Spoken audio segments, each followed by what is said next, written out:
प्यारे दोस्तों नमस्ते। आइए हम सुनते हैं धर्मराज जी की रोचक कहानी। प्राचीन समय की बात है। किसी गांव में एक गरीब औरत अपनी दो छोटी बच्चियों के साथ रहती थी। उस औरत के पति की मृत्यु हो गई थी।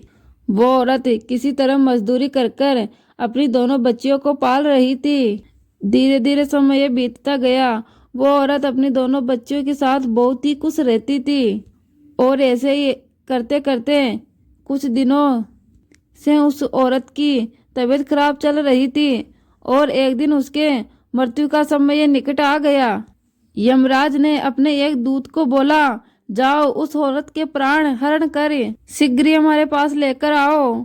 यह बात सुनकर वो यमदूत उस औरत की आत्मा को लेने के लिए उसके घर पहुंचा तो उस यमदूत ने देखा कि वो दोनों बच्चियां बहुत ही छोटी थी और साथ में वो रो रही थी। यमदूत ने यह सब कुछ देखा तो उसके अंदर बड़ी ही दया आ गई। यमदूत उस औरत के बिना प्राण हरण किए ही यमलोक यमराज जी के पास चला गया और यमराज जी से बोला, हे प्रभु, उस औरत के दो छोटी छोटी लड़कियां हैं। उस औरत के अलावा उस दुनिया में उस बच्चियों का कोई सहारा नहीं है। आप कुछ साल के लिए उस औरत की आयु बढ़ा दीजिए।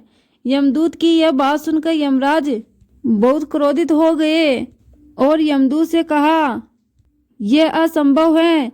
तूने सृष्टि के विरुद्ध यह कार्य किया है, अतः इसका तुझे उचित दंड भोगना होगा।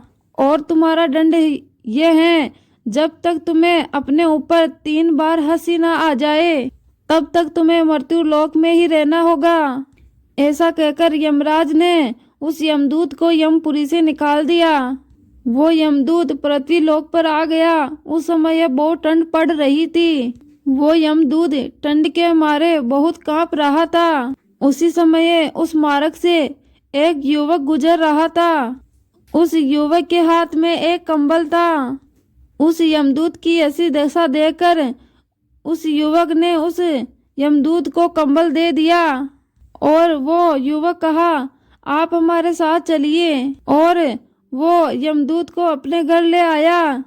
तब उस युवक की पत्नी ने उससे पूछा, आप कंबल लेने गए थे, कहाँ है कंबल? तब उस युवक ने कहा, मैंने कंबल उस आदमी को दे दिया।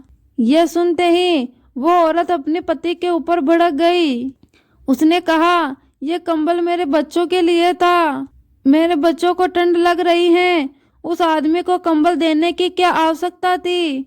यह सुनकर उस यमदूत को अपने ऊपर हंसी आ गई कि भला हमें कंबल की क्या आवश्यकता थी, मैं तो खुद एक यमदूत हूँ।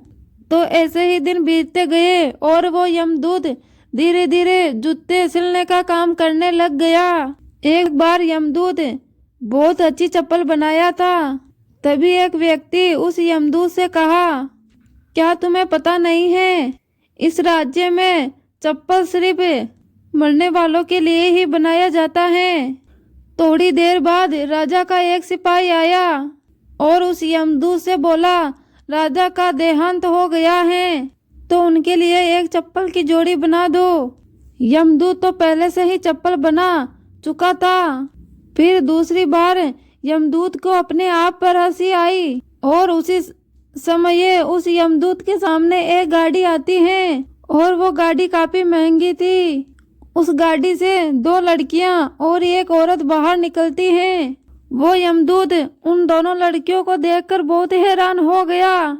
ये तो वही लड़कियां हैं जिनके माता के प्राण मैं हरण करने आया था। उस समय ये दोनों बच्चियां रो रही थी। तभी यमदूत उस औरत के पास गया और बोला, ये दोनों लड़कियां कौन हैं? वो औरत बोली, मैंने इन दोनों लड़कियों को गोद लिया है। बचपन में ही इसका माँ का देहांत हो चुका था। उसके बाद ये दोनों बच्चियां अनाथ आश्रम में रहती थी। मेरे पास कोई संतान नहीं थी, इस कारण मैंने इन दोनों बच्चियों को गोद ले लिया। मेरे पास धन दौलत की कोई कमी नहीं है। सब कुछ धन दौलत इन दोनों बच्चियों के लिए ही है। यह सुनकर यमदूत को अपने आप पर तीसरी बार हंसी आई और वो सोचने लगा, इन दोनों बच्चियों के लिए ही मुझे यमपुरी से निकाला गया था और आज यही लोग ऐश की जिंदगी जी रहे हैं। उसके बाद यमदूत यमराज के पास चला गया। प्यारे दोस्तों, आपको ये कहानी कैसी लगी कमेंट बॉक्स में कमेंट करके ज़रूर बताना। धन्यवाद।